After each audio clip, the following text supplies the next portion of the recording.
man. Beautiful. It's just beautiful. And guess what?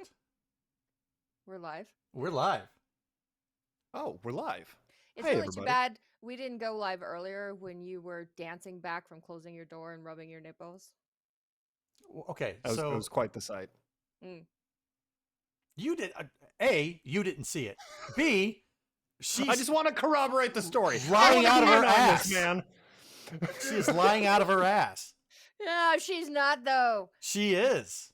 And all the viewers are going to believe me. Do over you have proof? It's not what you know, it's what you can prove. I learned that a long time ago in the early 2000s by our friend Denzel Washington. And that was a life lesson. That Apparently. was. And I keep that with me. Well, on that note, let's go ahead and get started with the show. Welcome to Gamers Week Podcast. Welcome to Gamers Week Podcast. Like the name says, we analyze the best, worst, and weirdest headlines of the past week in the video game industry.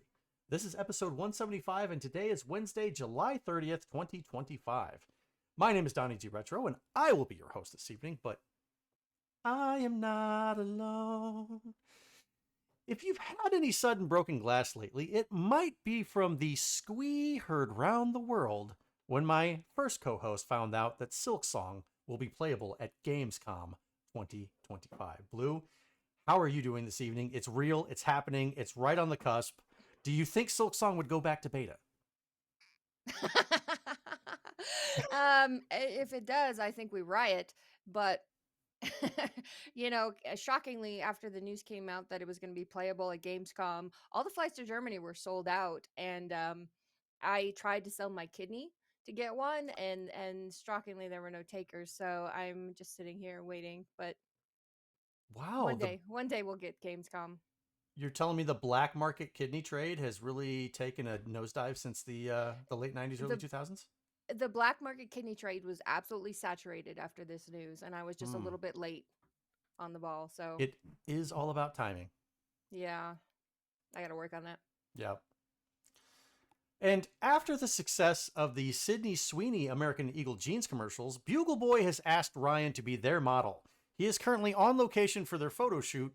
However, his last message to us said something about the photos being taken in the back of a van in East LA. In his stead, we are joined this evening by our friend, our close friend, and wonderful co-host, Ducks in Disguise. He is one half of Pixel Pond Production Company. He is one half of the Finer Things Twitch stream duo with Davey PGH. Ducks, thank you for joining us. How are you doing this evening? Hi, thank you for having all my halves here on the podcast this evening. Great to be here. Love the show. I gotta say though, Ryan, of all the studios and sets that we've worked on, a van is not one of them.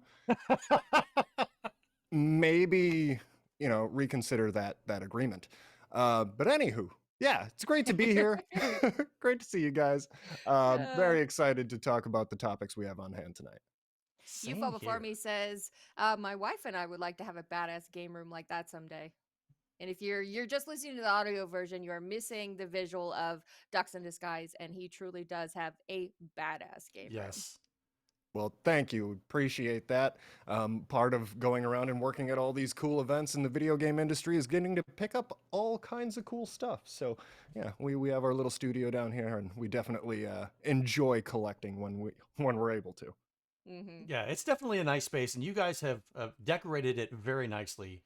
Both of us have been in that house from previous PRGEs, and it's a very nicely decorated space. Thanks. Yeah, PRGE is always a great time. It's always great to have the friends over and celebrate an event well conducted, and get to play some games and hang out with everybody. So, yeah. Absolutely. Good stuff. And Simon Asher says, Silksong on Gamescom? Isn't the Gamescom an obsolete Tiger Electronics LCD handheld? Did someone make a wish on a mummified monkey spa? Now, if you do remember, Pixel Palm was last on episode 111, so it's been a little bit of time since before they were on last, but we are very happy to have them back. And that was back all the way in February 2024, wasn't it? Wow, yeah, it's been a minute. Time flies fast, I guess. No kidding. You guys have been busy. Yes, indeed. We've covered a lot of events in the U.S. and even one up in Canada. It's been a ride. It's been a very fun ride. It's really great because when you're passionate about the games industry and you want to see it thrive and you want to see these events where the community gets to come together and be, you want these to be successful so they continue and more people can join the community and find this wonderful group. And it's just awesome to be a part of that and bring awareness to all these cool things that are happening around the country. Absolutely. And we get to reconvene in about 2.5 months at PRGE 2025. Yes, you will see a booth for both Pixel Pond and Gamers Week podcast on the show floor. Stop by and Yes. say hi to us. We Yeah. can't wait to see you. Yeah. And of course, Pixel Pond is one of our illustrious sponsors of the show. So, real quick, for anybody who maybe doesn't know what you do, who is Pixel Pond?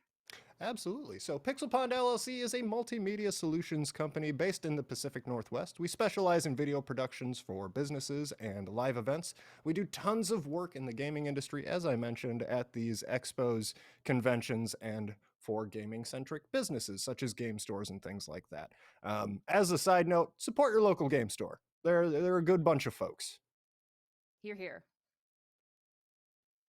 Here, here.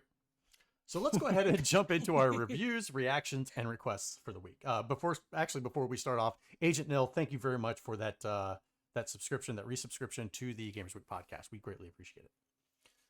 Up first, Dragoon Arc says, I'm kind of surprised Xbox tacoed on $80 games. I got that reference.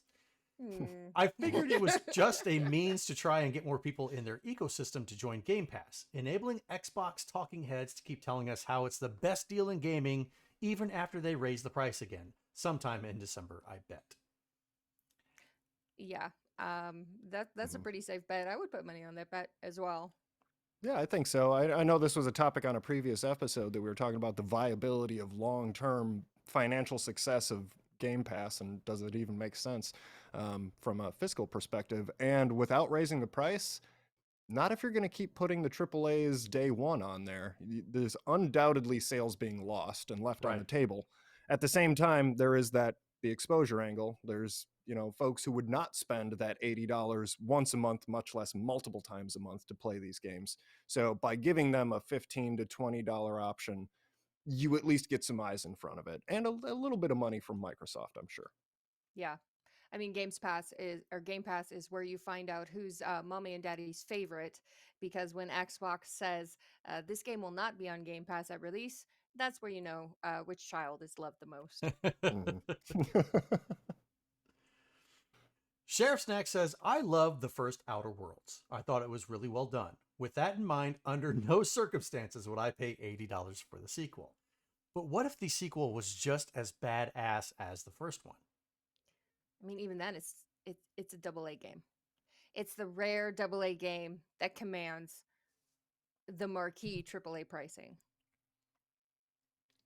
Yeah, and that's kind of where you lose it for me too, because there are certain franchises I will happily pay $80 for, Mario Kart being one of them. I knew that when I made that purchase, I was going to get dozens, if not hundreds, or possibly, multiple hundreds of hours out of this thing.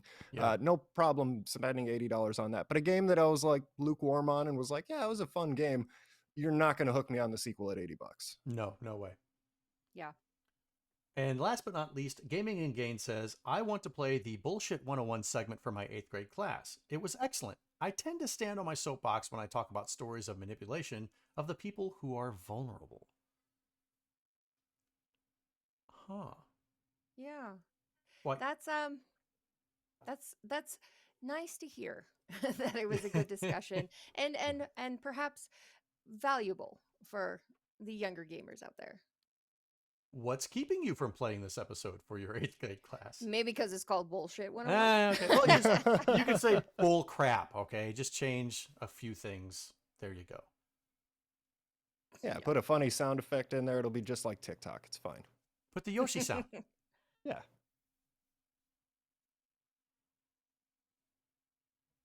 All right, let's go ahead and take a look at our patron shoutouts. We couldn't do what we do without the help of our gorgeous patrons. Here are the generous folks supporting Gamers Week on Patreon.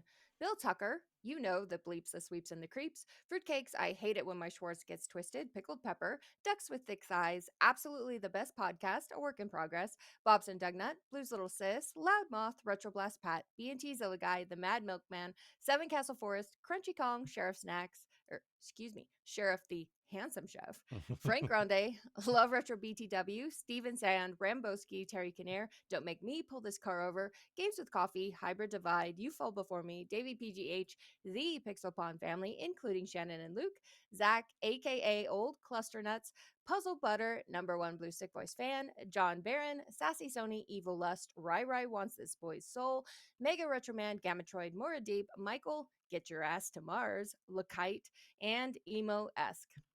If you like what you hear today, and we really hope you do, please consider joining us on Patreon. Your support helps cover the cost of producing the show, as well as other cool stuff we'll be doing, like prizes and giveaways. You'll also gain access to our bi-weekly, but on hiatus until August, patron-only bonus cast called Gamers Week Uncut, Patrons with Benefits. Visit patreon.com/gamersweek or follow the link in the show notes to learn more.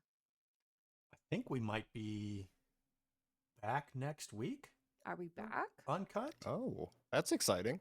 I mean, it's August, It is indeed. right? Well, it's up to you whether our hiatus is done Hiatus? or not.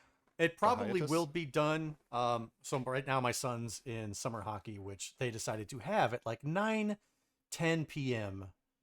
on Oh. Monday evenings. So it's changing. Starting in August, it goes to 7-10 p.m.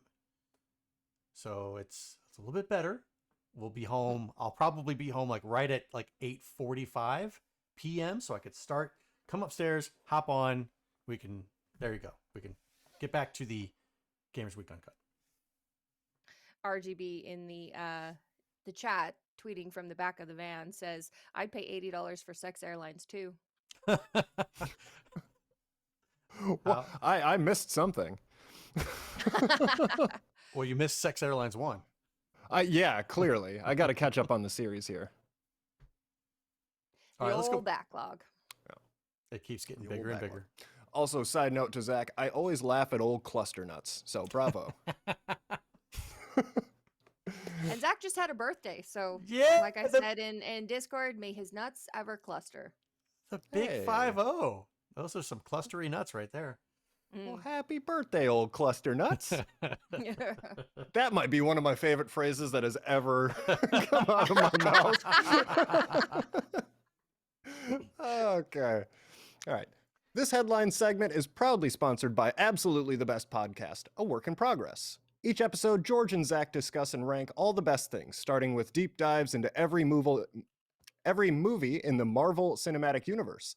This week, they've got a trivia question for us. What is the name of the fictional arcade game that protagonist Kevin Flynn creates in the 1982 movie Tron? Visit them at absolutelythebest.net or follow the link in the show notes. I have no idea.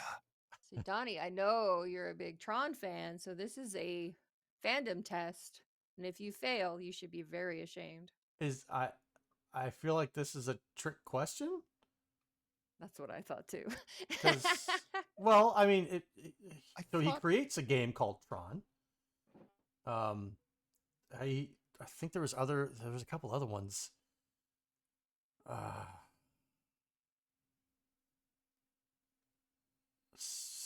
Space Paranoids, and there was one other.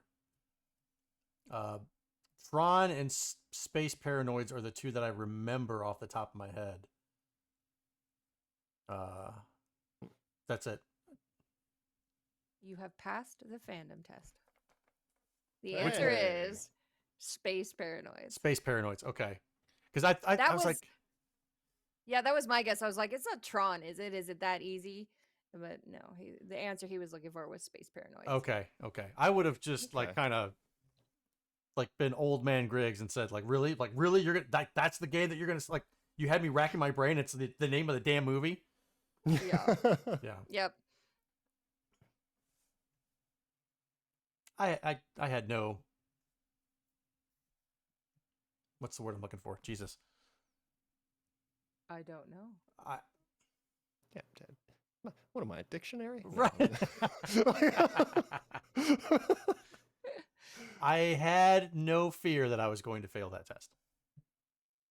Well done. You have earned your fandom card. Thank you. I know the past couple Display weeks it has with been pride. tough. The one of the last week was the quote from Hot Shots. Like, what was the call sign that they used? The 4-letter. And you know, I Yeah. went and watched Hot Shots that weekend Really? just to And? right this incredible wrong, and it was okay. Well, okay. It was okay. Oh my god. I love parody movies, so Hot Shots too. was fantastic. I even thought the second one, while a little cheesy and goofy, was still funny. Particularly the bit in the beginning where he's got they're doing the boxing and he's got the gloves on, and the one guy goes and he puts like super glue and ice and nails and all this stuff on his gloves, and then Charlie Sheen puts like caramel and gummy bears and sprinkles and shit on there. It was really good. They do some slow motion shots where like the gummy bears mush into the dude's face. Yep. It's really funny. And then See, Saddam like, I'm Hussein. glad to see those movies making a comeback with the new Naked Gun movie. Right. Yeah. Red Ox says, okay is like B tier for Blue. So see? Okay. All right. All right, well then okay, acceptable review. Right? I'm happy Thank with you. that. Thank All you. right is not terrible, so yeah, it's good. And I'm Frankie glad we've says come that's to an understanding. yeah. High praise from Blue, better than she gave for me, my beloved TMNT movie. That's true. I Yeah. would watch Hot Shots over the TMNT movie any day. But have you seen Secret of the Ooze yet? No. Okay, No, that one yeah. that one That's you not should in the watch cards. just for fun. That's not in the cards. Well, Ryan was telling her, like, okay, you watched the original movie, now go watch the second one.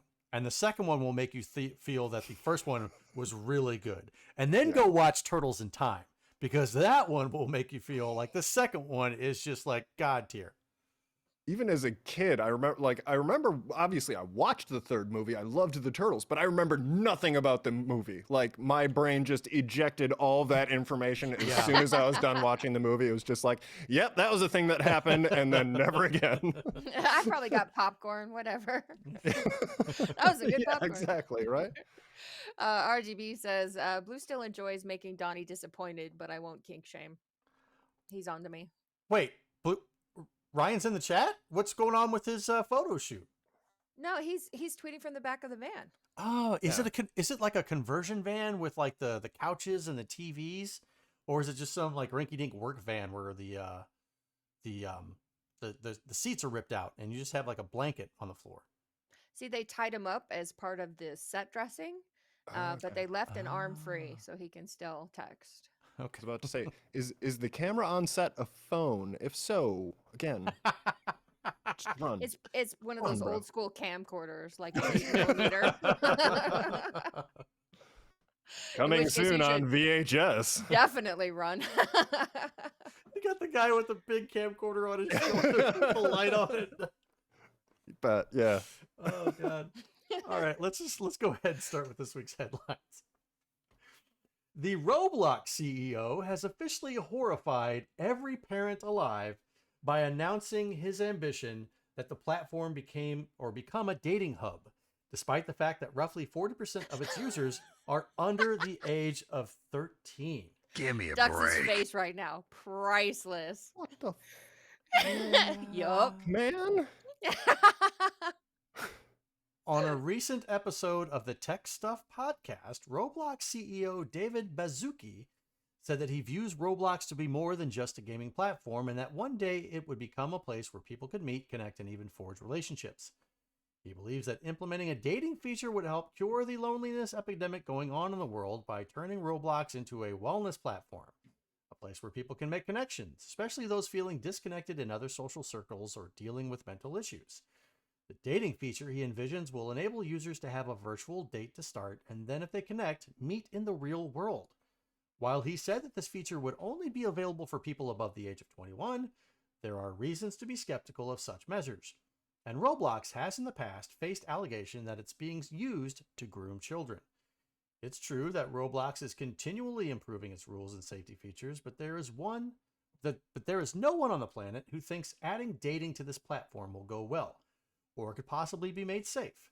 Except, the CEO of Roblox Corporation. So I know it's only July, but I think we Ay, may have come caramba! across the worst idea of 2025. Yeah. Yeah, this is a horrible idea. So many levels. Simon Astor says, don't even know yes, where to I am begin. 21. I am not just 3 kids in a trench coat. 3 kids in a trench coat to play Roblox. That's great. Yeah, as You Fall Before Me says, you can still meet people and even a potential significant other while gaming, but like, man, Roblox is not it. This is very specifically a game that has been known as a huge platform for children to be on. This Yeah. is not a place where you introduce a dating platform. That is a recipe for disaster and just super wrong on so many levels, in my Yeah. opinion. I mean, it's not just an opinion, especially when you have verified accounts of children being taken advantage of who met people in Roblox and had unfortunate things happen in the real world without getting into too much graphic detail. I mean, that stuff has been documented. I forget what the exact number, but it was in the thousands of Roblox itself admitting the number of occasions that children were exploited on its platform in a single year. So the only way that David Baszucki thinks that this is a great idea is he's either a fucking moron, he's an egomaniac, or he's just stupid. And maybe all three. Maybe all haven't I was three. gonna say, entirely decided. people can be 3 things. Yeah, it can be 3 things. Yeah. I'm looking for his exact quote where he said, okay, so this is what David Baszucki says. Mike Wazowski. Shoot, I didn't find it. Hang on. Your ideas are horrible, Wazowski. Yeah. I'm watching you.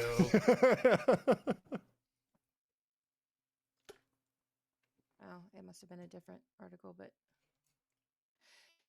yeah, anyway, I wish I could find the exact quote. But it was something along the lines of like him thinking that Roblox is going to be this like higher existence of life on the internet where people can go to get all of their social needs met, regardless of age. And I mean, that's just complete nonsense. You haven't even proven yet that you are safe for the at least 40% of users who are under 13. Under 13. Let that sink in for just a moment. Under 13, let alone under 18 or under 21, to where you would be comfortable implementing a feature like this. I know that their audience is aging up, but I mean, let's be realistic. You cannot be everything to everyone, especially when you haven't even yet demonstrated that you can be a reliably safe place for your core audience. And you want to start adding stuff like this that promises meetups in the real world.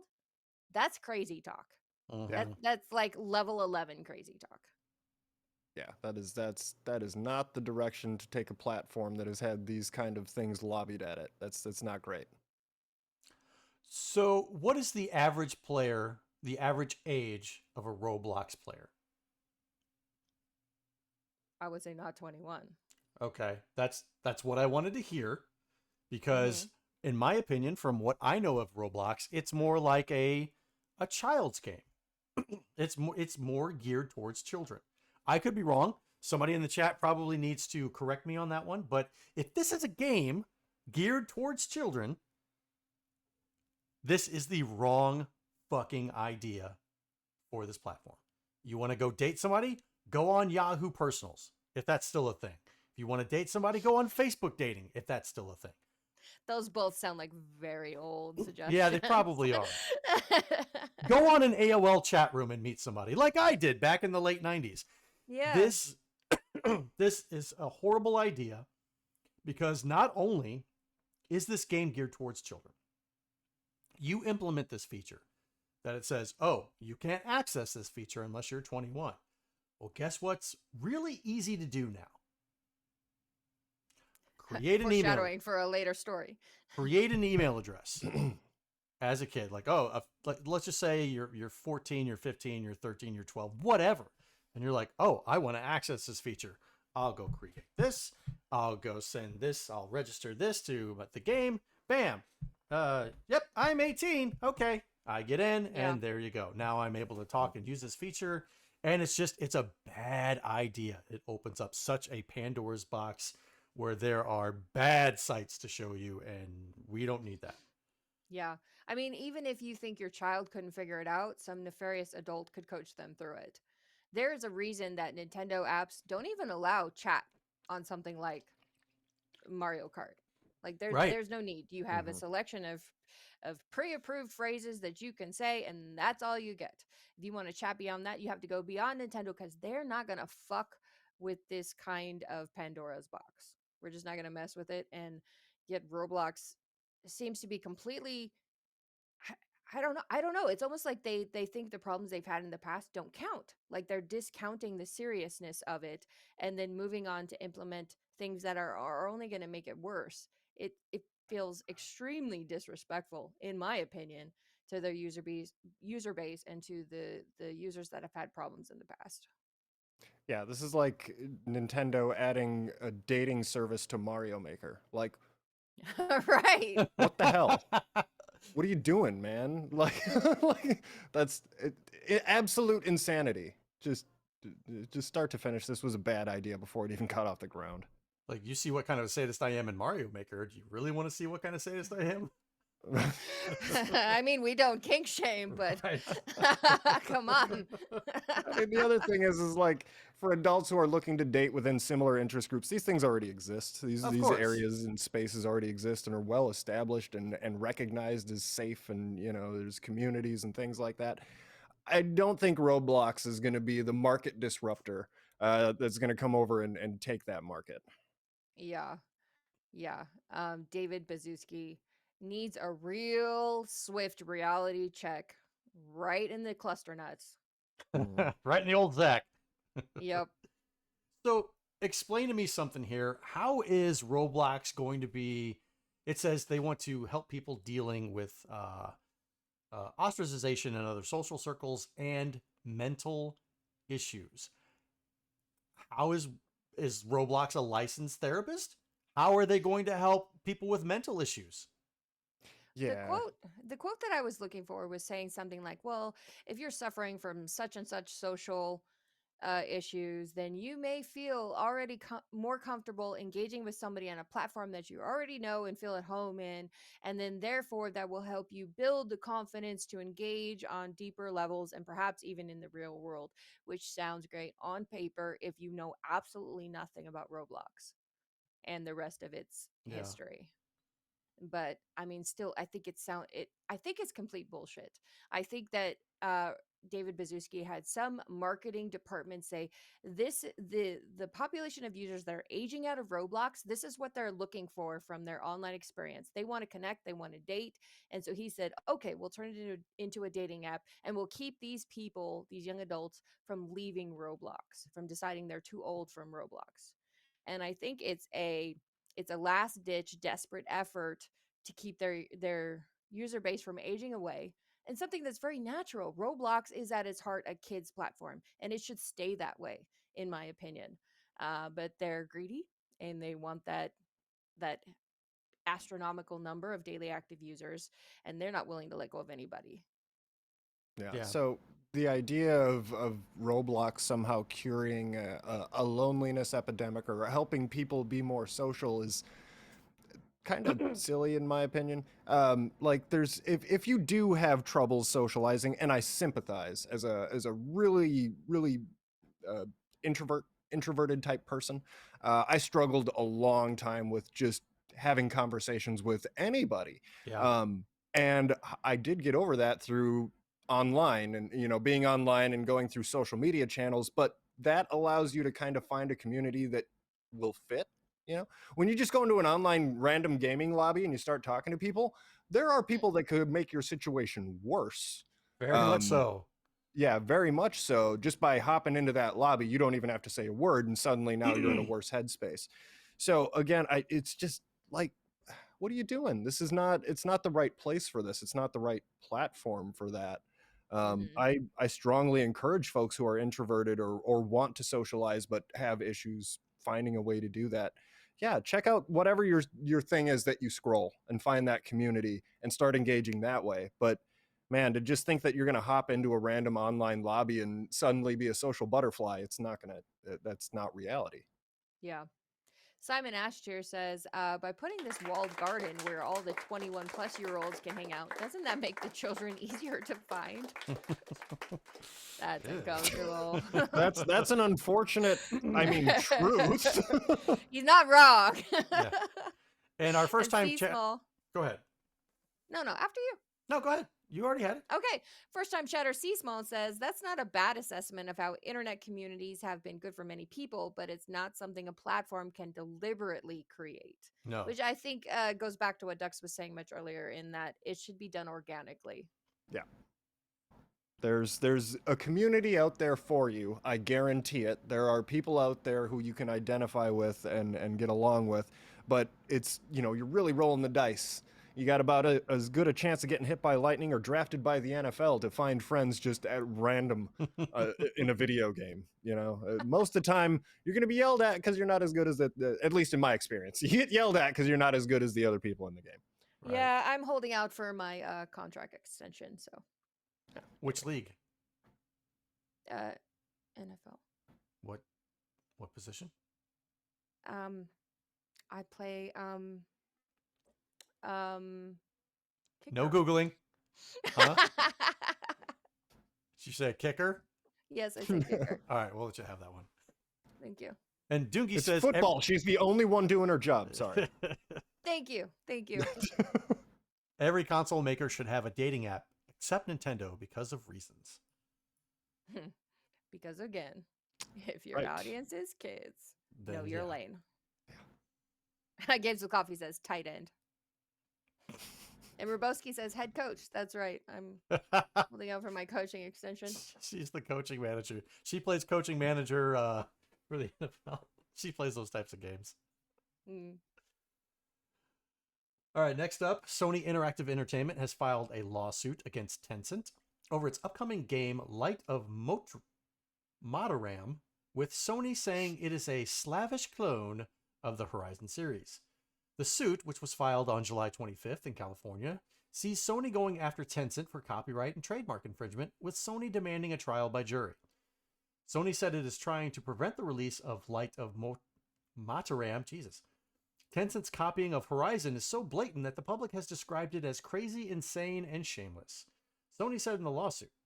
SIE further alleged that Tencent came to the company with a pitch to license the Horizon IP, to which SIE declined. Sony said Tencent is deliberately causing numerous game lovers to confuse Light of Motiram as the next game in the Horizon series by way of Tencent promoting it with a ripoff of Horizon's Aloy character. Tencent's conduct has caused and is causing irreparable injury to SIE, the company said. Sony is seeking statutory damages of up to $150,000 for each separate work in the Horizon franchise. Okay, hang on a second. Sony is seeking statutory damages of up to $150,000 for each separate work in the Horizon franchise infringed, as well as for Tencent to deliver SIE's lawyers all products and marketing materials bearing what it claims to be our prohibited marks, so Sony's team can destroy them. Light of Motiram remains available to wishlist on Steam, but it has no release date. The game is in development at Polaris Quest, which is a subsidiary of Tencent. And I would suggest they get a trial by combat, not a trial by jury. Let's do trial by combat. Yes. Fight to the death. The winner takes the IP.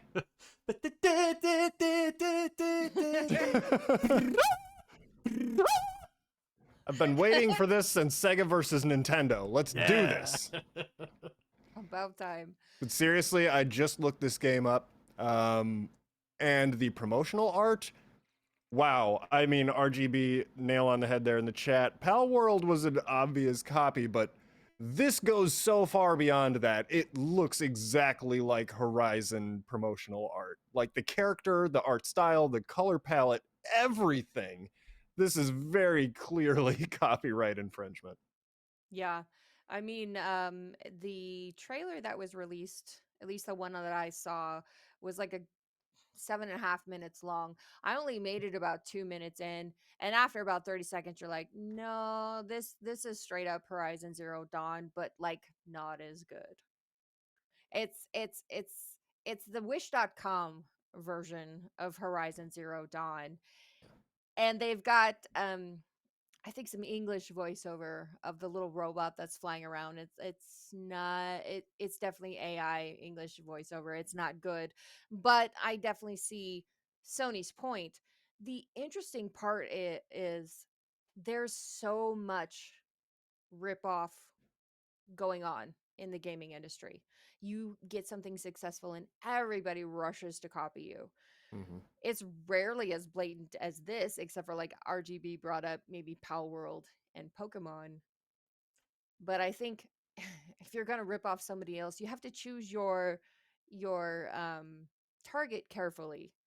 And Tencent thinks they're pretty big in their britches, and they're swinging for the fences and targeting Horizon Zero Dawn. This one's really close though. Like, if this goes through and is approved, then I'm going to start a comic strip starring Jack and Garfield the cat. And you know what? Nobody can sue me because apparently this is just fine now. We can just take the whole idea, change a Right. couple little details, and it's fine. I really hate when studios do this. When it's very clearly heavily inspired by a game, or to the point where it's the same thing, Hmm. it's too far. It's too far. I'm not interested. Well, and this is something that's been happening for the longest time. And one of the instances I can remember was Saints Row versus Grand Theft Auto, right? When Right. Grand Theft Auto came out, Grand Theft Auto 3, that was a game changer. It took that mission style, the car racing mission style stuff with an intricate story, third person, first person, all of this other stuff, and it just set the world on fire. And then all of a sudden, Saints Row comes out, and you're like, like this is very, very clearly Grand Theft Auto. You're just different characters and the same premise and all that stuff. So how are you able to get away with this as opposed Yeah. to and not have any slap on the wrist? And now Tencent is coming out with this blatant ripoff of Horizon Zero Dawn. And why can't they get away with it? Yeah, it's the same premise, different characters and everything like that, but it's a different game. The Yeah. art is just, that's what gets me, is the art. And specifically the main character design. There are so many similarities. It might be legal, might be enough changed. I just feel it's a little greasy. It's giving Randy Pitchford vibes, you know. Ah! I mean, the other example that comes to mind is the whole PUBG versus Fortnite thing. Yeah. You know, PUBG was first. Fortnite went on to become way more successful than PUBG ever was. But Dux is correct. Is when you watch this trailer, you're like, nope, this is straight up like they're copying every single thing, and so you wonder what is the because you have to make the legally distinct work. What is it that you're going to argue is legally distinct about this? Or maybe if you're 10 cents, you don't really care. You just play by your own Right. rules. Oh, I'm a loner, Dottie, a rebel.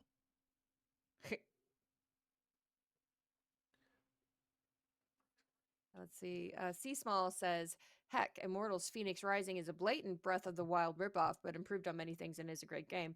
And yeah, that's correct. But also, it's got its own art style that is not basically a one-to-one copy of Breath of the Wild, which this looks like a one-to-one copy. And if I recall correctly, the trailer doesn't actually show gameplay, but it's mainly the art style. You're like, no, you didn't even try. Right.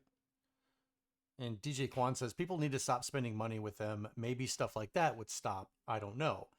I think you're not going to have enough people to stop spending money to make a difference.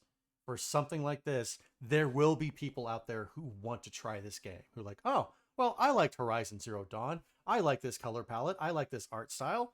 Maybe I'll give it a go. Maybe they'll give me the feels like this other game did. So they will spend money on it. Hmm. Yeah, and I mean, I at least when like in the 16-bit days, that would get me all the time. If I saw a game that looked like a game that I already liked, I'd be like, "Yeah, I'm gonna give that a shot." It looks Of like it. course. I can't remember an example to the extent of this, but yeah, definitely. If I see something that's similar to something I've played in the past and I want more of that, yeah, get me interested. But I know there's those of us in like who pay attention to the gaming news and stuff like that, we're gonna look at this and be like, ugh. But to Donnie's point, there's a large population who isn't that deep down the rabbit hole that is never gonna know or care about any of this controversy. Right. Right. And let's not forget that Tencent is a Chinese company. So they may just be looking at their own like local audience to be publishing this, and it would be fairly easy for them to say, yeah, there's no more Horizon Zero Dawn in China. If it ever made it there, I honestly don't know. But you get what's this game called? Light of Motiram. That's a Motru- terrible name. Lotriman? It Kind of really Lotriman? is. It's a really awful name. Kind of Lotriman. Molaram. Light Y'all of get any Molaram. game copies of the Light of Motiram? like, yeah, that's a weird name. Yeah, and RGB says, no one's copying the werebear sex from Baldur's Gate 3. Why not? Because there's a reason, man, that we're not going to start normalizing having sex with animals, man. No, no, we will not be doing that. Not an animal, it's a shapeshifter.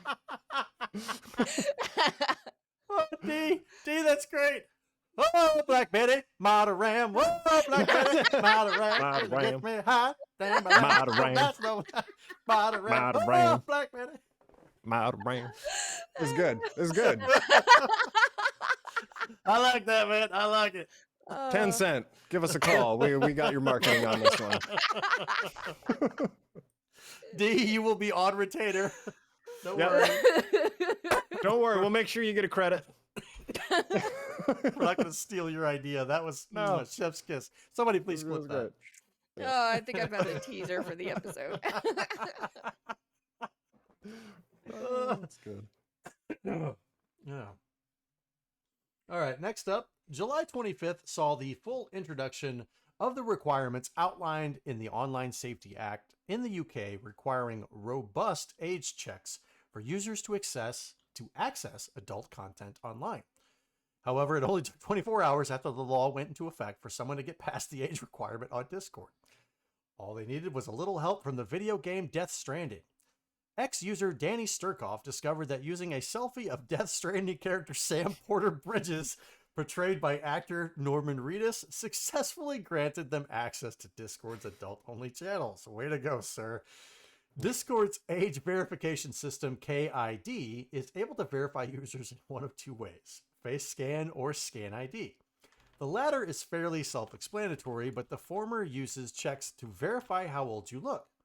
KID claims it does not permanently store any selfies or personal identity documents after a user's age is confirmed.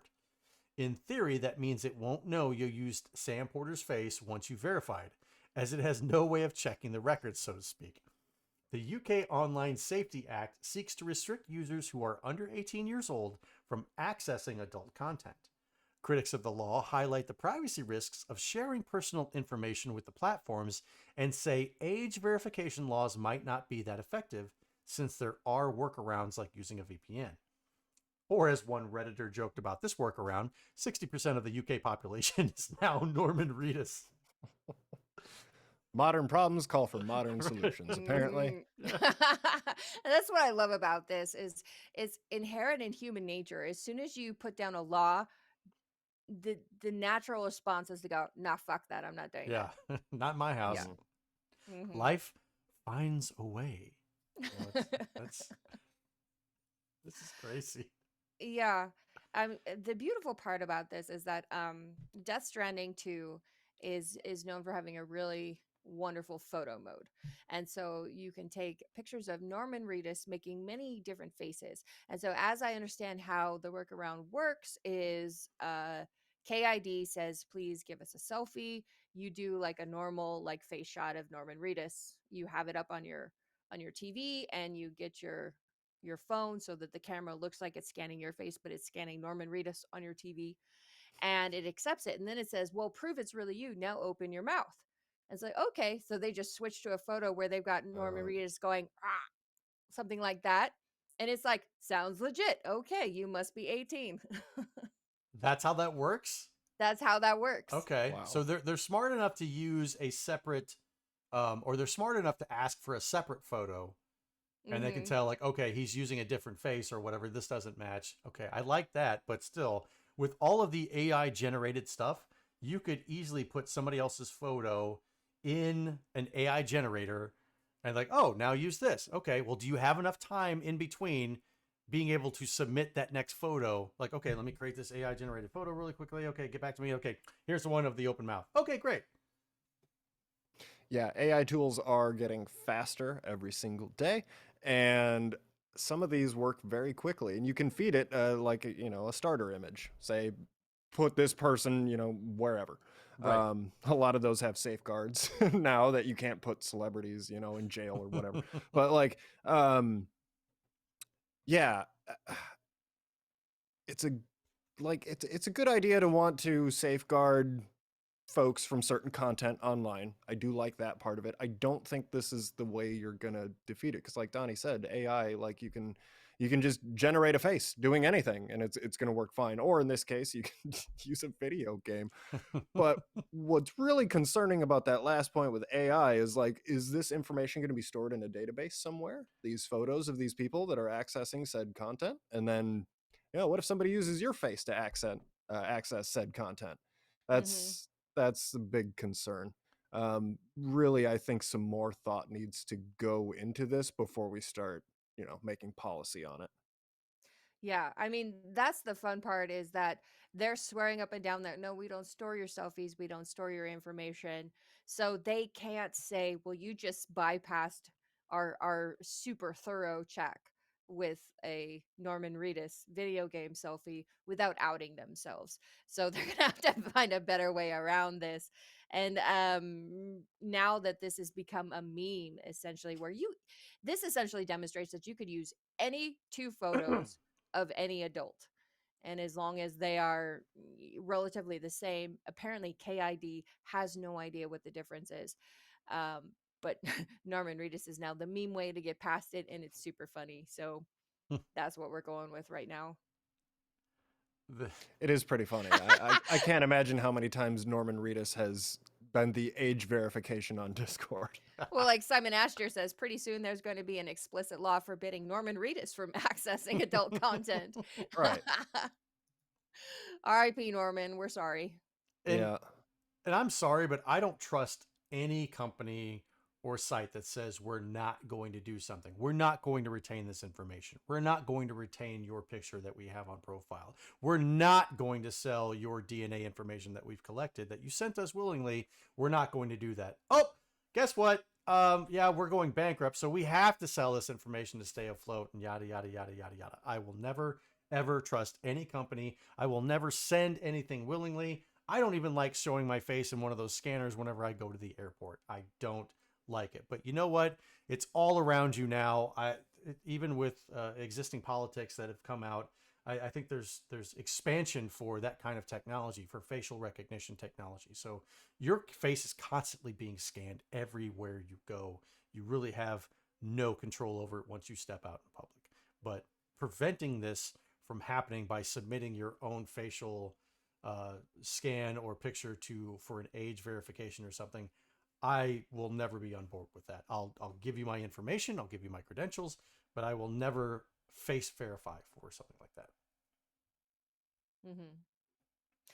And you're right. In many ways, it feels like a losing battle, because, like, even locally, oh, we've got surveillance cameras set up at intersections, but you've got the local police force saying, but we swear we'll only use them if it's super important, you guys. Of course, yeah. Of course, of course.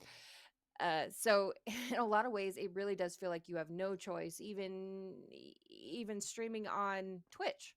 Like, how many images of our face are being archived? Oh yeah. Mm-hmm.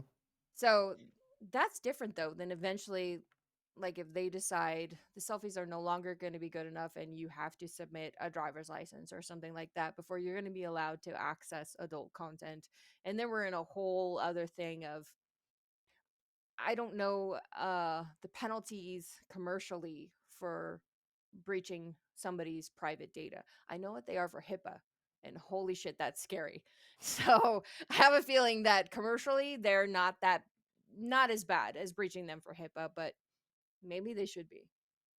Yeah, I think they definitely should be, because once something like a driver's license gets out there, that's way too much personal information. Your identity is basically gone at that Yep. point. Yep.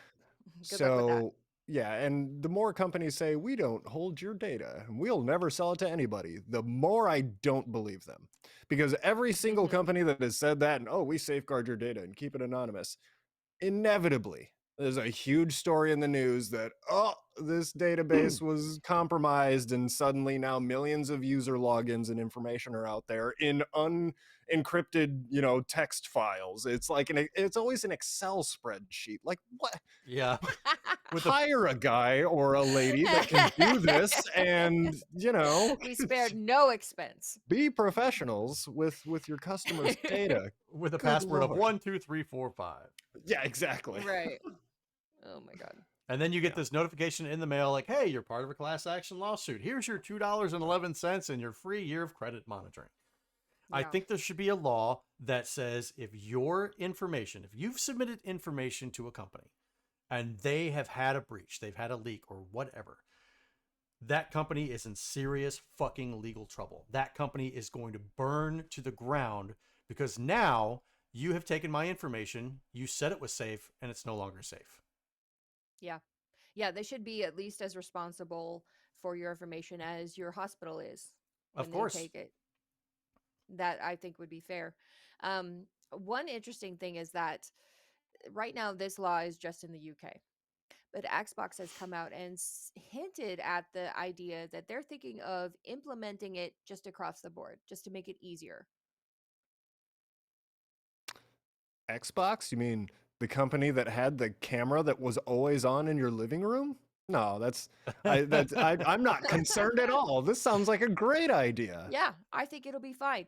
The blog post I believe says something like we're gonna sit back and wait, and we're gonna see how this UK law implementation goes. We're gonna learn from it, and then we're gonna see how we want to implement it moving forward. That'll be a great combo with the Windows. What is that feature? The callback machine or whatever. The thing that tracks everything you do on your computer. Oh, and take screenshots of like your credit card numbers and stuff. Oh, Yeah. no. That's going to be a great combo to have your ID tied to every single key you have ever typed on your computer. Right, but it's just in case you Awesome. forget and Yeah. you want to remember what you were doing. That's why we're doing it. It's not to spy on Right. you. Yeah. Or sell ads to you, or Right, whatever, right. We're doing Is this that for you. Is that guys. a feature that's entered or on automatically? Yeah, they recently came out and said, I guess we'll turn it off because it seems like a bad idea, but they put it on without you knowing. With what operating system? Windows 11. Okay, I'm on Windows 10. I'm safe. I don't need to worry about that. Safe. Yeah. God, I don't need that. Yeah, no, I don't need forget to what be the feature tracking is called, but it's basically on all the time. But there's corporate versions too, because of course, organizations want in on this. So, Right. yeah. Yeah, no more watching porn while you're on your Zoom meetings. Yeah. Damn.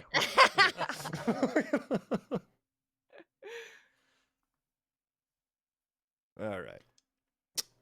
Let's move on to our new releases for the week. We're going to start with Tales of the Shire, a Lord of the Rings game. PS5, Xbox Series X and S, Switch, PC, iOS, and Android. Welcome home, Hobbit. Live the cozy life of a hobbit in the wonderfully serene landscape of the Shire. Discover, decorate, and share in this idyllic corner of Middle-earth. Join friendly hobbits and familiar faces awaiting your arrival in Tales of the Shire, a Lord of the Rings game. 9 Years of Shadows. PS5, Xbox Series X and S, PS4, and Xbox One. Travel alongside Europa as she fights to enter the mechanical giant Talos and stop the corruption within before it swallows the world in darkness. Battle through tainted creatures, meet charismatic musicians, and uncover the truth behind the curse that robbed the land of all color in this side-scrolling Metroidvania. Ninja Gaiden Ragebound. I hope I pronounced that right for the audience that is listening today. PS5, Judgment. Xbox Series X and S, PS4, Xbox One, Switch, and PC. A brand new side-scrolling entry to the Ninja Gaiden series from the team behind Blasphemous, Ninja Gaiden Ragebound redefines the classic platformer saga in a spectacular, thrilling, and challenging ninja adventure. The brutal, nostalgia-filled aesthetic pays homage to the past while pushing the boundaries of modern pixel art, making every battle a feast for the eyes. So, I'm going to throw it over to Donnie first. What are you thinking, Donnie? What's your pick for the week? Definitely not Tales of the Shire. I don't think, honestly, that I've ever played a single Lord of the Rings video game, and I'm definitely not going to start with this Stardew Valley ripoff.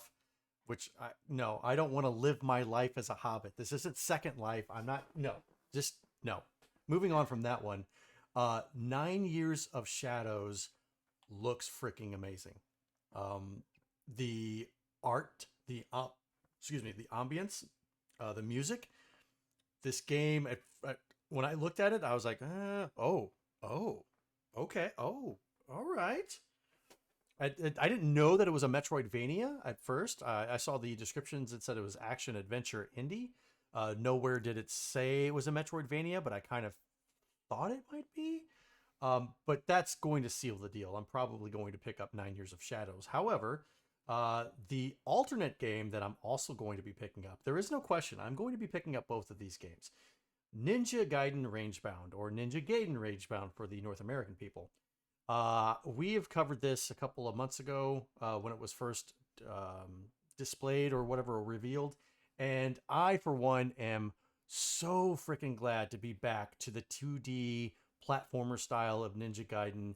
This looks freaking amazing. I cannot wait to get my hands on it. I actually went on to Steam to purchase it today, only to realize that it's coming out tomorrow, so I've got to wait one more day.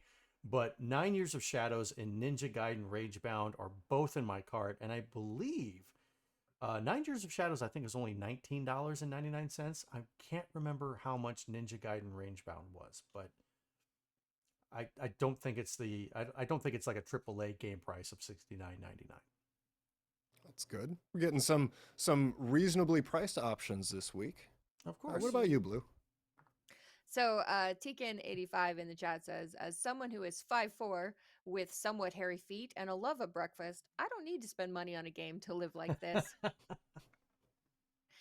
But yeah, Tales of the Shire, this game should have been a softball. It should have been an easy home run. If you want to make a cozy game that fans of the genre will just get lost in for thousands of hours, this should have been the one to do it. But the reviews of this game are despicable. People hate it. They say it's boring and clunky, and it, it, it, it's what is this curse on Lord of the Rings games? They just I don't know, man. Whatever happened with Gollum? Go. Yeah, I mean, I game played. sucked. There was the Lord of the Rings trilogy on PS2, which was fine. It was not great. It was fine, but this is an IP that deserves like an absolutely epic game, and I guess we're still looking for it because Tales of the Shire ain't it. 9 Years of Shadows, like Donnie was saying, it looks like a beautiful 2D pixel art Metroidvania. There's lots to love here, and on any other week, I would probably be all for this. But I'm not sure why we're talking about anything besides Ninja Gaiden Ragebound. This game looks absolutely sick. I'm 100,000% in, and the early reviews are spectacular. 9 Years of Shadows looks great, but Ninja Gaiden Ragebound looks better. So if I'm picking one of these games this week, absolutely 100,000% in for Ninja Gaiden. Very cool. nice. How about you, Ducks? As you know, I myself have hairy feet and love to lay around doing nothing. Despite that, I'm gonna pass on the Tales of the Shire. Doesn't really look to be my thing. I do like some of the Lord of the Rings games. The Two Towers on GameCube was really good. Well, I wouldn't say really good. Like you said, it was fine. It was great.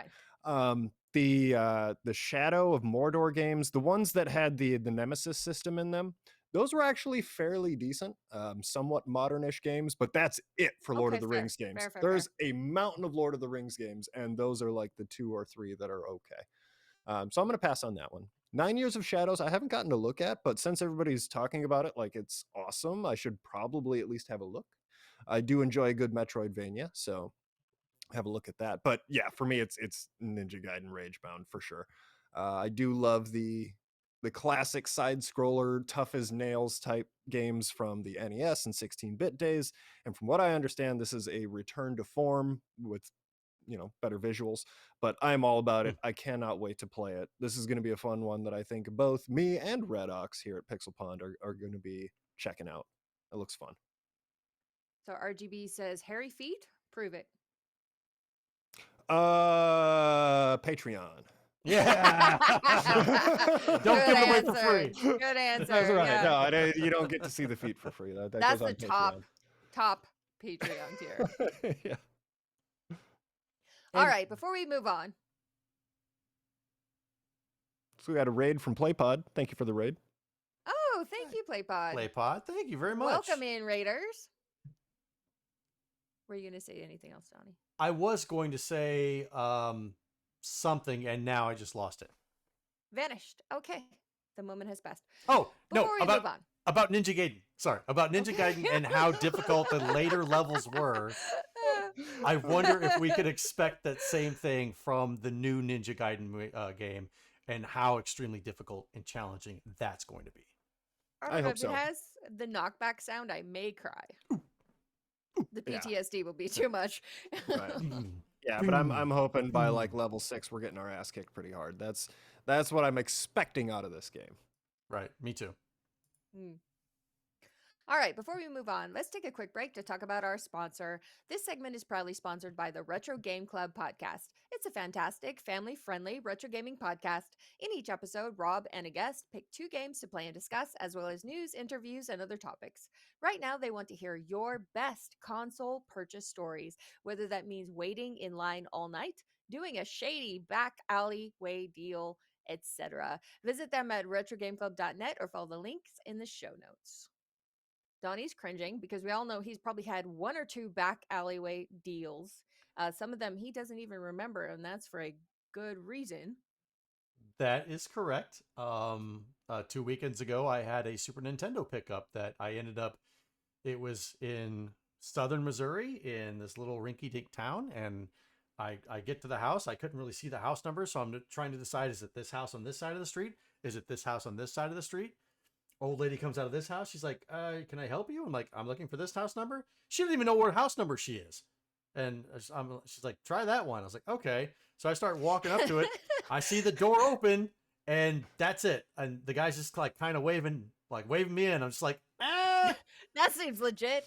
Come in. It's like you wave back like, no, you come out here. I came all this way. It's fine. I went inside the house, and there could have been somebody waiting with a chloroform rag behind a door and everything like that. I am I'm too trustworthy when it comes to video games.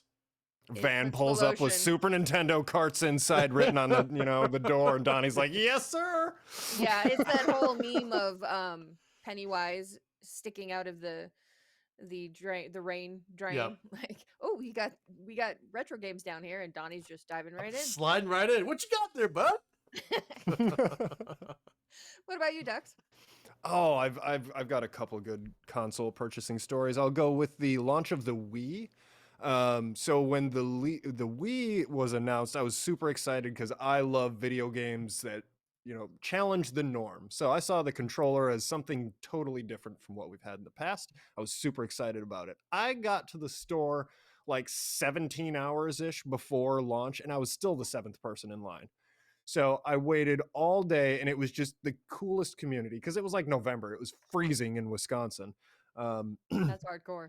Yeah, I was lucky enough to have friends who would come by with coffee and food throughout the day and make sure I wasn't like dying. But also this community was amazing.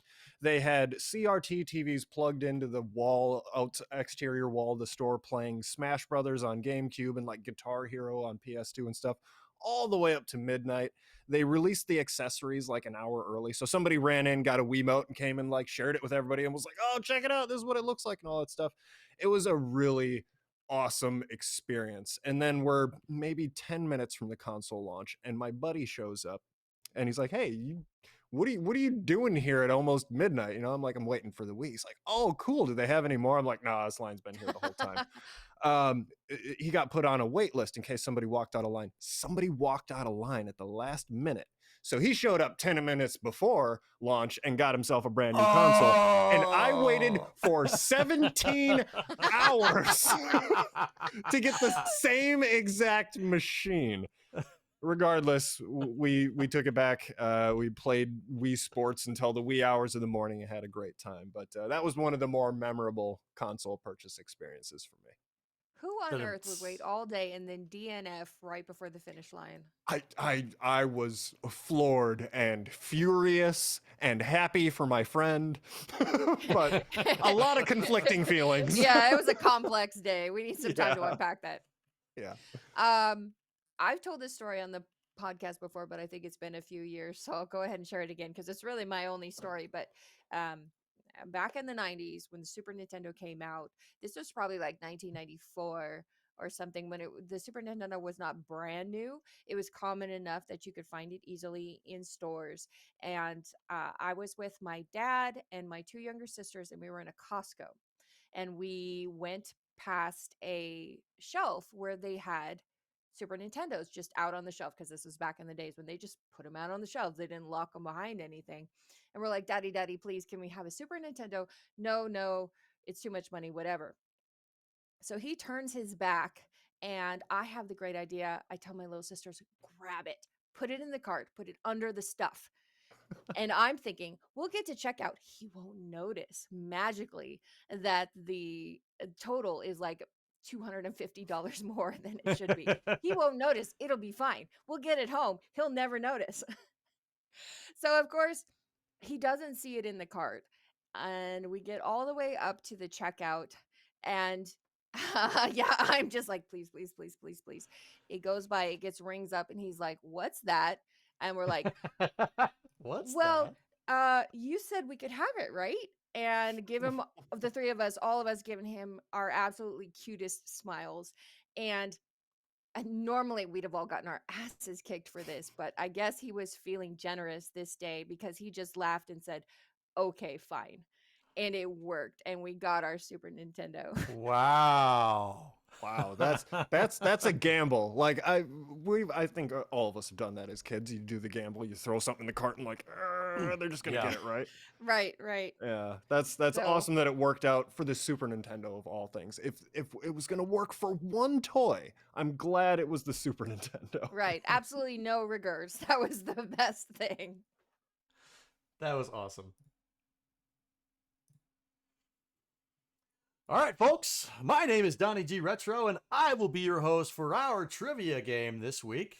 We've got some great questions. We've got two great contestants ready to battle it out. Who is going to be Trivia Daddy? Blue has the medallion right now. She's going to put it on. She's going to don the daddy medallion, the daddy necklace. But Ducks in Disguise could possibly steal this medallion from her. I don't know how he's going to get it. I don't know if it's going to be by force or if she's going to mail it to him willingly. We'll see. I'll just fly down. We'll just get a knock on the door. "I'm here for the medallion." Right. All right. We have 4 categories. Each category has 5 questions. We're going to do this by rounds. Okay. So the first round, questions are worth 1 point. Second round, Shaking it up. they're going to be worth 5 points. Okay. Third round, 10 points. Final round, 20 points. So you might not be safe. Because even if somebody gets a number of the 1 round questions right, that person who gets all the questions in the final round, they're going to really take off. So Screw up early and often. Got it. Yep. First round doesn't even count. I'm not even trying. So the let's figure out who's going to go first. I would say that Guess since Dux first. is our Guess guest, first. yeah, Dux is our guest.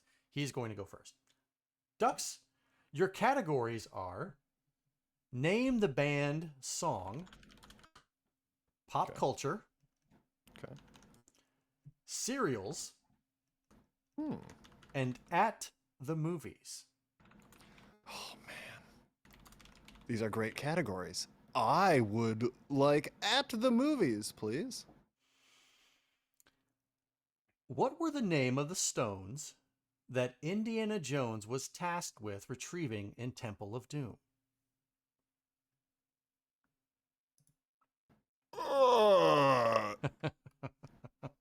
From Temple of Doom, really? This is the one? Oh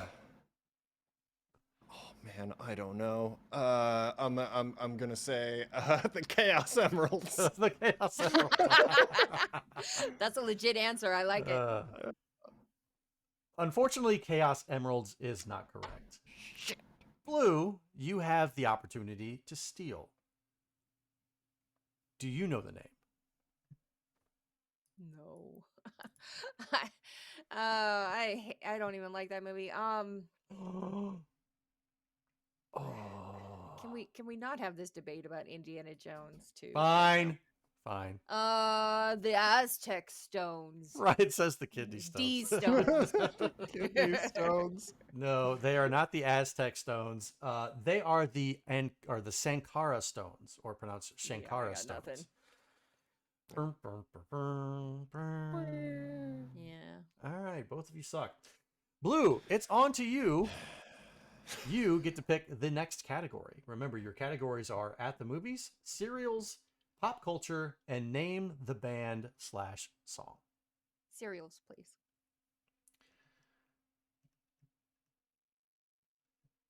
General Mills introduced a monster line of cereals in the 1970s. The original monsters were Count Chocula, Frankenberry, and Boo Berry. Name the next monster who had his own cereal in this line.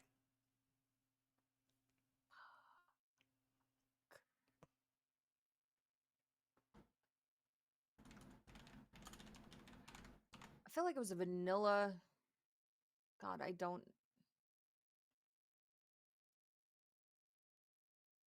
I have no idea. You got no answers on this one? No guesses? No, I got nothing. Ducks, it's over to you.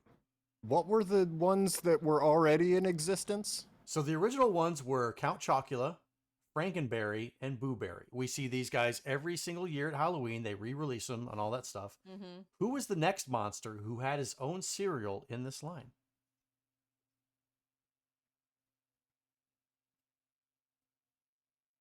So it was Count Chocula, Frankenberry, and Boo Berry? Mm-hmm. Mm-hmm. That's a lot of berries already in existence. That is. Yeah.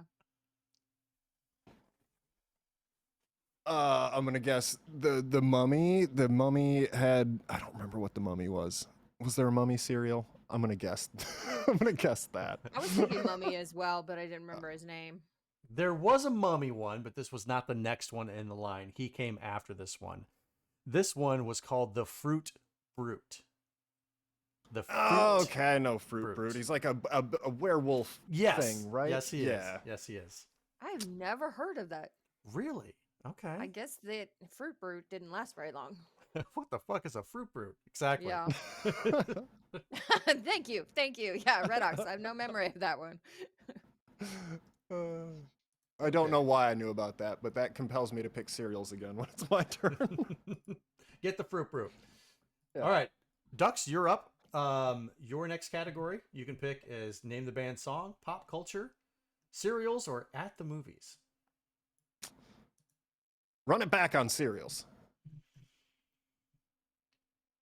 In 1984, Kellogg's introduced this cereal after a titular character from the Star Wars universe.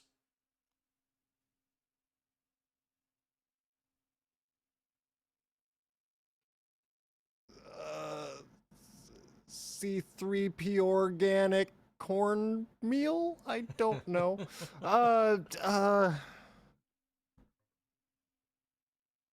Kellogg's. They're great. I was gonna say, it's not Frosted Flakes. Gotta be Smacky the Frog. What was his name? Smack in the front. Smack the Frog. What was his name? Damn it. Honey Smacks. Dig 'em, dig 'em. Yeah. Dig 'em the Frog. There we go. Oh God. I will say. See the mascot is named after a character in Star Wars. Mm-hmm. I'm so ashamed of myself. I don't know this. Kellogg's. Okay, so I'm gonna say Toucan Sam. Is that Fruit Loops? That's Fruit Loops. I think that's General Fruit Loops, Mills. yeah. There's got to be a Sam. There's a Sam in the Lord of the Rings. There's got to be a Sam in Star Wars. It's a common name. Sorry, I don't know. Blue, would you like to take a stab at this one? I kind of thought Dux was onto something with the C3POs. Is that your answer? Yeah. That is actually correct, but he No said way! no. You No said freaking way. You said C3PO organic, and I'm like, Yeah. It's Are the you act- shitting me? No, the name is C3POs. Are we still in round one? Was that only one we point? we were still in round one. That's a bummer. That should win the game. That is brilliant. Oh God, that is great. Also, congratulations to Kellogg's on your marketing. That's brilliant. That's good. I like that. Okay. C3POs. Blue, you're up next. What category would you like? At the movies. In Goonies, when Mouth No. is listing all of the fables that Chunk has told, Chunk admits that Michael Jackson didn't come over to his house to use the bathroom, but this person did. Who was it?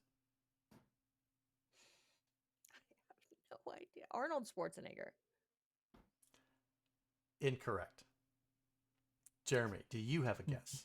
Burt Reynolds. I don't fucking know. And his mustache. Yeah. That is incorrect. Damn it. All right, Mouth. Michael Jackson didn't come over to my house to use the bathroom, but his sister did. It was Michael Jackson's sister. Okay. Blue is currently in the lead with 1 point, and we have one more question in round one. I believe, who is it? It's Dux. It's on me. I'm going to say pop culture. This toy by Hasbro and Tiger allowed the user to switch out tapes to hear 1-minute clips of songs. Of songs? See, I immediately thought like Teddy Ruxpin. That's But the no, first thing I thought. that can't be it because those were more than a minute long. I remember Teddy Ruxpin would be talking for like 30 damn minutes and then his Shut up batteries would already! run out and he'd start sounding like Satan. So I know that's not that's not it, but what would it be? That's where the real satanic panic came from in the 80s, was Teddy Ruxpin. You know what? I'm gonna guess Teddy Ruxpin. Yeah, let's guess. Yeah. That is incorrect. Blue, do Shit, you have okay. an answer? Oh, I got fucking nothing.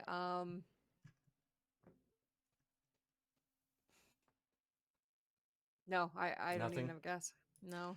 The name of the toy, and Hybrid says he knows it, and Red Ox also says that she knows it. The name of the toy is called Hit Clips. Yes, Hybrid, you Hit got clips. it. Hit. Okay, I vaguely remember that. I've never heard of that. Take a gander. They were like these little cartridges that you could stick in this thing that you could attach to your pocket or belt or whatever, and it had So a super lame Walkman. pretty much. Then you didn't get to hear the entire song. It was just 1-minute clips of it. Perfect Yeah, for those people that you're driving with in the car and they won't listen to more than the first half of the song Yeah, there you go. before they're Or changing it. people on a budget. Yeah. And then you're strangling them. Hey there. Do you want to pay $10 for one half of an MP3? Do we have the product for you? All right, that was the end of round one. Blue is currently in the lead with 1 point. Does that mean anything? No, it does not, because we're on to round two, and points are now worth 5. Blue, you get to pick the first category. Same categories. Yes, same categories. Name the band slash song, pop culture, cereals, and at the movies. And I will let you know when there are no more questions in that specific category. Well, I'm not going to know it, but sure, name the band. Okay, I'm going to read it in a different voice. And you tell me the name of the band or the song. Cruising through the city after hours, with me fusing all our powers. Here's to all our dreams. Take me one more time. Take me one more wave. Take me for one last ride. I'm out of my head. Deftones. That is correct. Do you know which song? And the air just goes out like, oh, I'm not doing this one. Sex tape. Also correct. But you only get points for one thing. You already guessed the name I will of the take band. Okay. I appreciate Impressive. the performance, though. Yeah, that was very good. I tried to. I'm not going to sing it exactly like the song because that would probably be way too easy. All right, Ducks. She's in the lead Cereal. now, 6 points. He's going back to cereals. I believe in the breakfast food. Let's go. I think you got this one. What is the official name of the Super Mario Brothers / Zelda cereal released by Ralston in 1988? The Nintendo breakfast system? Was that it? The Nintendo Entertainment. It was a play on the NES. Damn it. Yeah,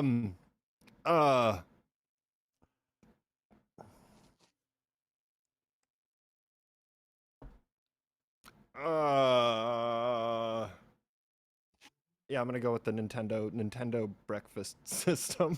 I know that's not it. It is not it. Damn it. Blue, I would feel you like like to steal? Am I close?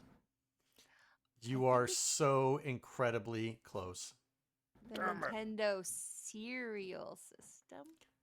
It is the Nintendo cereal system. Ryan, I would like to ask you not to put the answer in the comments, please. Shit. Okay. Well, hey, at least I've been close on a couple of them. Yes, absolutely. This was, I thought you for sure that you were going to get this one.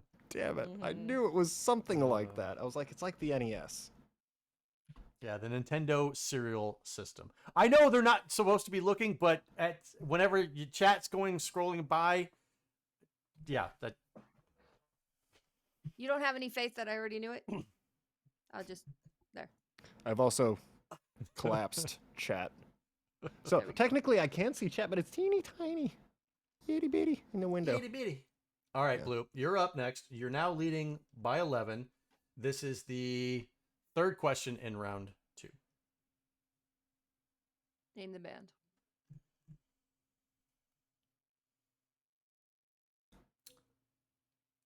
Let me take off all your clothes.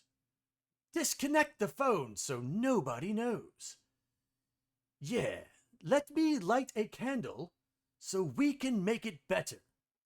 Making love until we drown. Dig.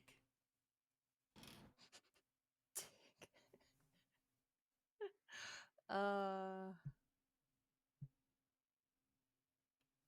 don't think I know this one. No There's answer? A decent chance I'll be embarrassed that I don't no answer. No answer. Ducks, do you have an answer for this one? I don't know, man. The Bee Gees? Like, It's obviously the Quagmire Band, says Red Ox. right. So you don't have a guess? I don't. I really don't. It's That's a actually tough one. Color Me Bad, I Wanna Sex You Up. Yeah, see, I don't really Yeah, know I that one. wanna sex you up all night. Great 80s song. Give it a listen if you don't know it. Actually, I think it's 90s. Jeremy, you're up.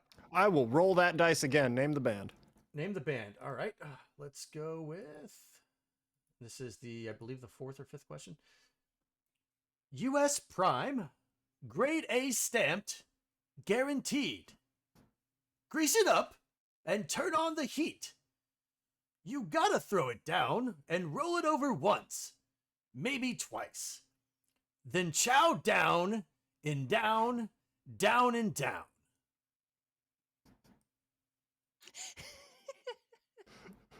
Excuse me, sir. This is a Wendy's. Exactly. You're manning the grill. This sounds like a club banger. I'm gonna guess like T-Pain. It is not No. T-Pain. Damn. Blue. I have no idea. Like, absolutely none. Busta Rhymes. I got fucking nothing. The answer is Van Halen. Good enough. Van US Halen. I was Prime, not expecting that. grade A stamp guaranteed. All right. Neither one of you got that one. And that is the end, I believe, of round 2. Yeah, my self-esteem is falling rapidly. So I don't know about you, Ducks. I have 0 points, so I'm doing great. Round 3 starts off, and I believe it is Blue's turn. Cereal. Okay. This 1992 cereal, also released by Ralston, was named after a famous TV neighbor who likes cheese and is always asking, did I do that? Urkelos? That is correct. It is I got an answer Urkelos. for real. Did I do that? That's great. Seems the key to this category is to just add O's on the end. Right, Of the word. exactly. If That's you the haven't picked strat. up on that one, All right. was it cheese flavored cereal? Ugh. Cheesy O's. Mmm. Let's go with at the movies. At the movies. In the 1994 movie The Crow, Eric Draven visits a pawn shop to not only gain information, but to also retrieve something.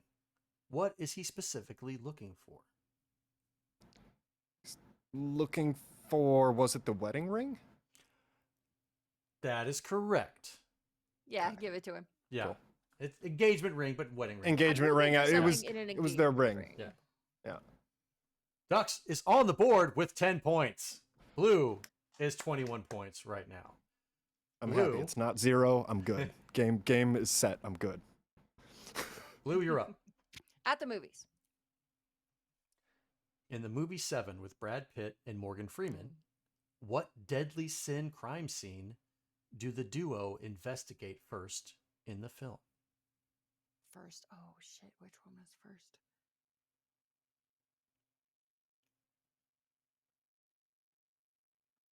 Was greed the first one? Cutting off the pound of flesh? Is that your answer? Yes. Incorrect. Damn it.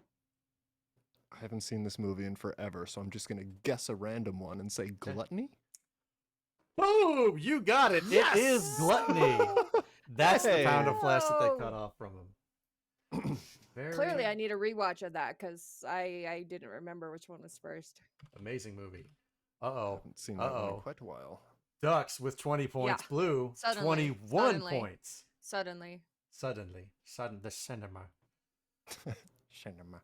I will go with pop culture.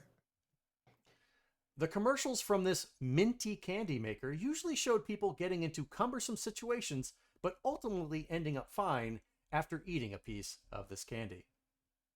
Mentos freshness. Fresh tastes better. Mentos fresh and full of life. Yeah, it's Mentos, right? The fresh maker. You are correct. It is Mentos.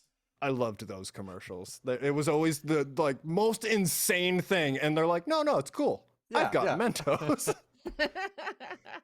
Like 2 of the tires just fell off my car, and I don't even have a way to replace them. And the guy pulls up, and he's just like, "Mentos," and he's like, "Great, but this." Yeah.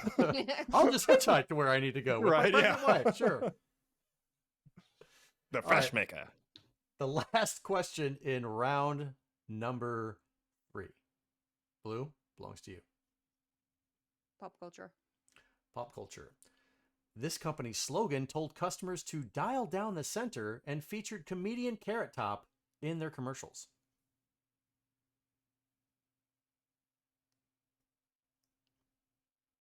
What the fuck? Why on earth would you pick Carrot Top as a spokesman? I don't know. They did. They probably knew something that we didn't.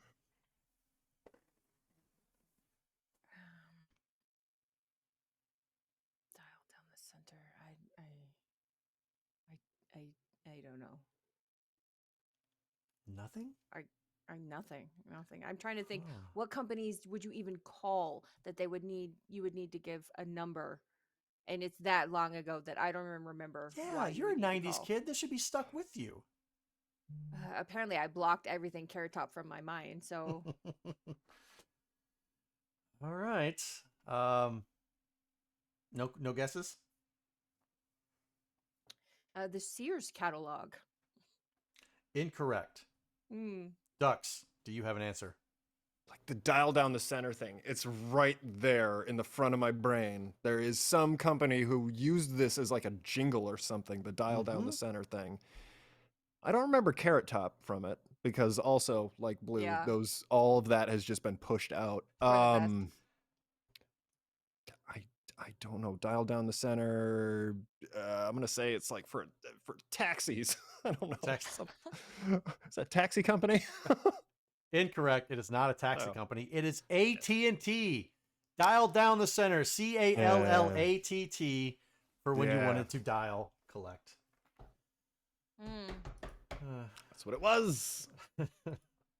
So that is the end of round number 3. We have one final round left. These questions are now worth 20 points. There are 5 questions in this category. And if we have a tiebreaker, we will go to a final question. Ducks, it is your It's on turn. me. All right, let's do name the band. So needless to say, I'm odds and ends, but I'll be stumbling away, slowly learning that life is okay. Say after me, it's no better to be safe than sorry.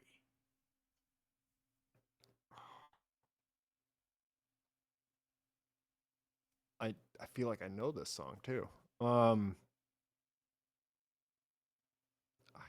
really don't know. It sounds like one of those bands that like weren't metal, but they weren't really alternative, like like Oasis. I'm gonna guess Oasis. Oasis. It is not Oasis. That is incorrect. Shit. Okay. Blue, do you need me to reread it? No, I don't think that'll help.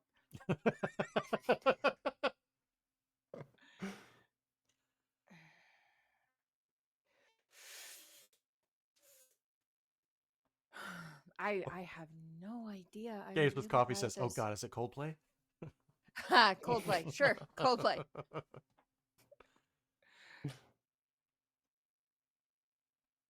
Is it not Coldplay? It's not Coldplay. Hmm. So needless to say, I'm odds and ends, but I'll be stumbling away, slowly learning that life is okay. Say after me, it's not better to be safe than sorry.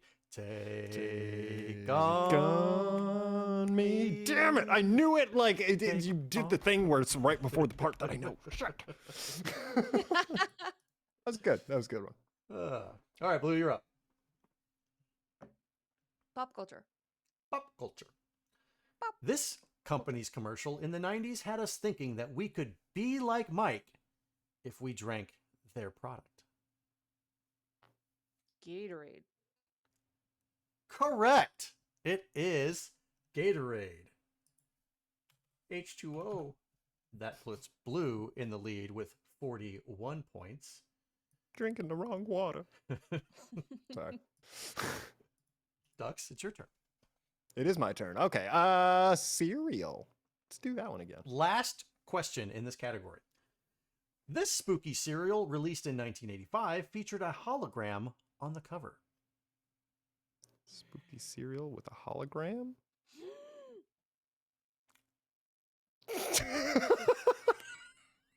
She's like, give it to me, give it to me, give it to me. Shit, I'm gonna lose this, aren't I? Because I have no idea. I'm going to say booberry.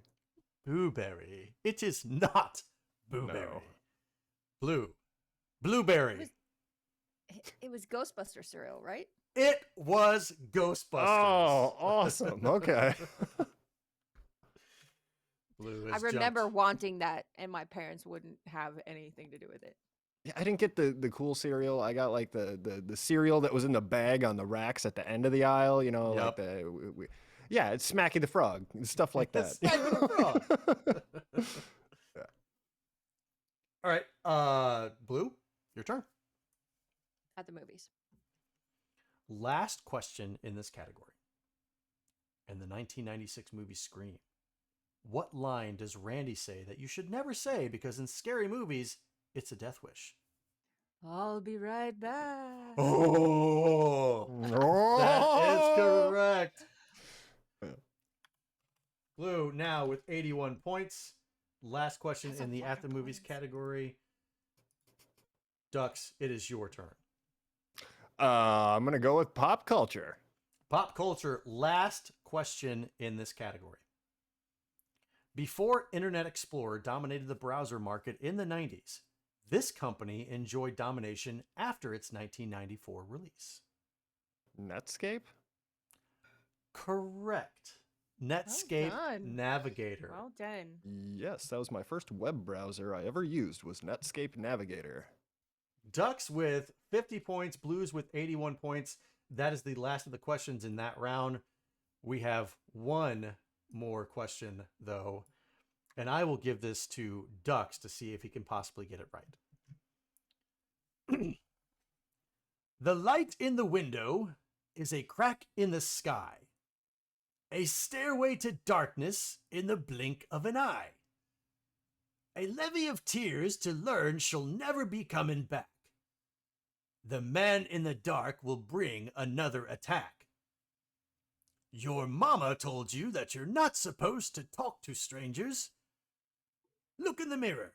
Tell me, do you think your life's in danger? Yeah. This has got to be one of those like dad rock 80s bands. They always had weird lyrics like that. Dad rock, what just came out of your mouth? I don't know. What is this, like the Rolling Stones maybe? It's topical. Think topical. Topical. Huh?